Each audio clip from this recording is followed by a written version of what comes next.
don't like the agitation you're experiencing, but I like the outcome in you is producing. So what I'm going to do is I'm going to give you help, grace, to endure what I'm not going to change. Because you say you never been worse. But I'm looking at you and I'm saying you never been better. You saying I have never been in this much pain. He says, but I'm looking at you and you've never been in this much prayer.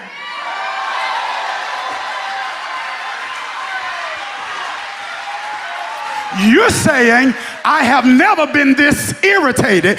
God's like, you've never been this anointed. So I like what this is producing in you. So I'm going to give you grace to handle what I'm not going to alter. More of anything means more of everything. More of anything means more of everything. In other words, more of something in one area means more of something else in another. More of what you do want is accompanied by more of what you don't want.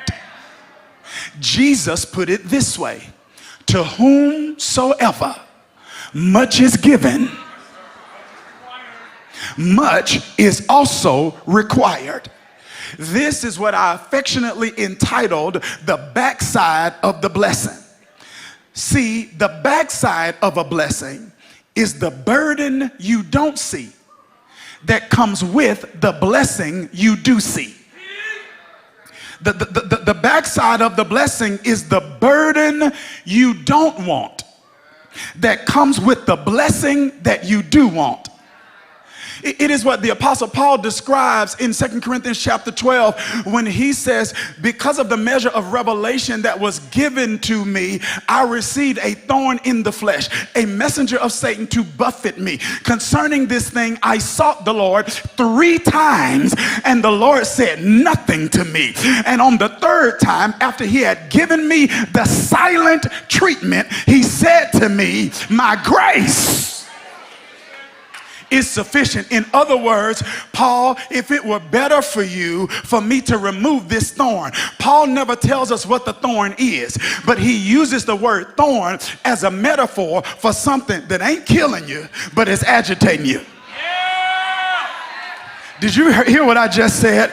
Yeah, you probably never died from being stuck with a thorn, but it does irritate and agitate you, because a thorn represents a season of inconvenience that is sent by the enemy to agitate you to the degree that you abandon your assignment.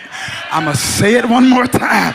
It is a season of inconvenience that is sent to you by the enemy that is intended to agitate and irritate you to the degree that you abandon your assignment in order to avoid the irritation. The Bible says it was a messenger of Satan. So Satan is the one that sent the thorn. But the Bible says Satan sent it, God looked at it, he liked it, so he left it. Are y'all gonna talk back to me 12 o'clock? Satan sent it, God looked at it, he liked what Satan sent, so he left it. And he says, Paul, I like this. I don't like the agitation you're experiencing, but I like the outcome in you is producing. So what I'm gonna do is I'm gonna give you help, grace, to endure what I'm not gonna change. Because you say you never been worse, but I'm looking at you and I'm saying you never been better. You saying I have never been in this much pain. He says, but I'm looking at you and you've never been in this much prayer.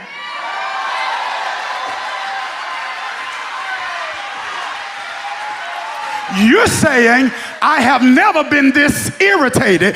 God's like, you've never been this anointed. So I like what this is producing in you. So I'm going to give you grace to handle what I'm not going to alter.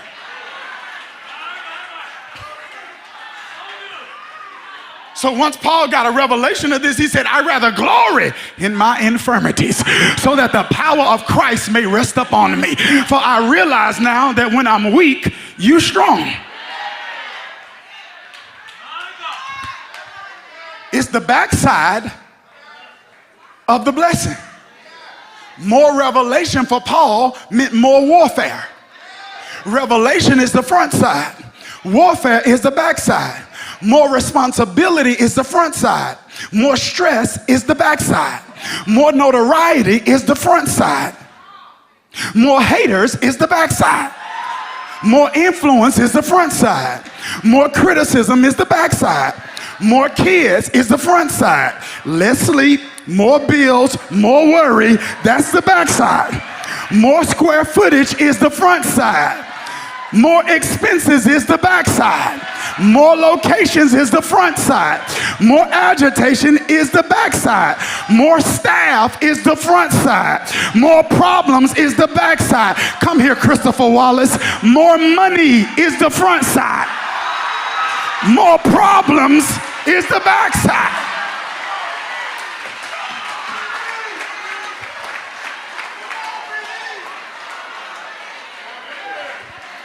There's a backside to every blessing. You do not get more of what you do want without getting more of what you don't want. And this is why it's important that we respond to God's timetable and divine delays with appreciation and not agitation. It means that you and I have to develop trust, not just for God's character, but trust for God's timing. I know you trust his character. I know you know he's good. I know you know he's a way maker. I know you know he's loving. I know you know he's kind. You trust his character, but you also got to trust his timing. He says, because sometimes I'm not delaying things to delay things. I'm delaying things to give you an opportunity to develop in an area. I'm using the delay for your development. It's not that you're not developed enough for the front side.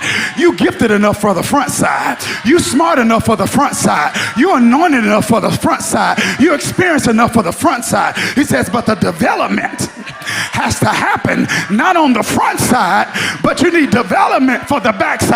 You can handle the promotion. I don't know how you can handle the pressure.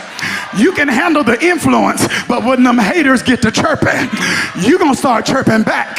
And I need you to be high enough to know that if a dog bark at the moon, nobody looks. But when a moon starts barking back at the dog, everybody pays attention. You need to know you the moon, not the dog.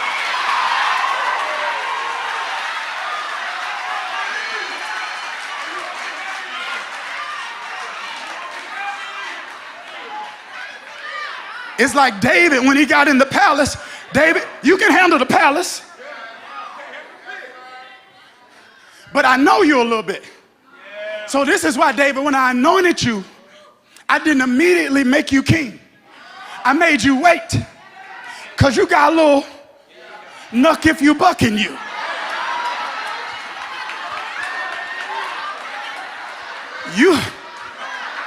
You sleep with a sword under your pillow. You fighting lions and bears. So I need to develop you a little bit, because you're not used to people throwing spears at you and not being able to throw them back. Y'all miss what I just said.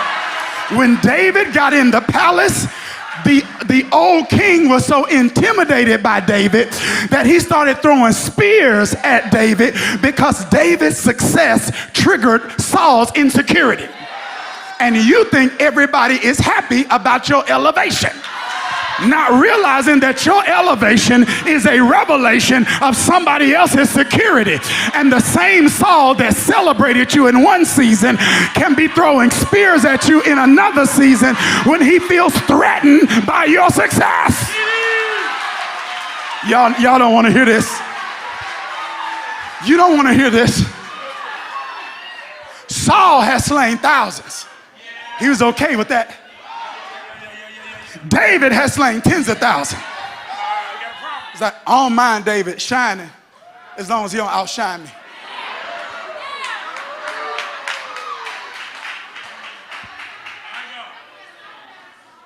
God says the backside.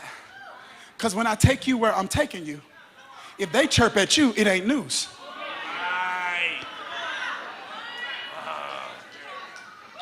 That when I do what I'm getting ready to do in you, you can't respond.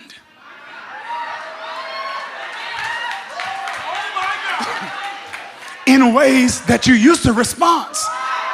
So I got to deliver you from the need to show people who need to be handled that you can handle them. I've got to move you out of madness into meekness. Meekness is not weakness. Meekness is not the absence of power. Meekness is power under control. You meek when you're able to look at them and say, I could, but I won't. I could ruin you right now. But I'm so secure in who I am, you don't have to know it. I know it.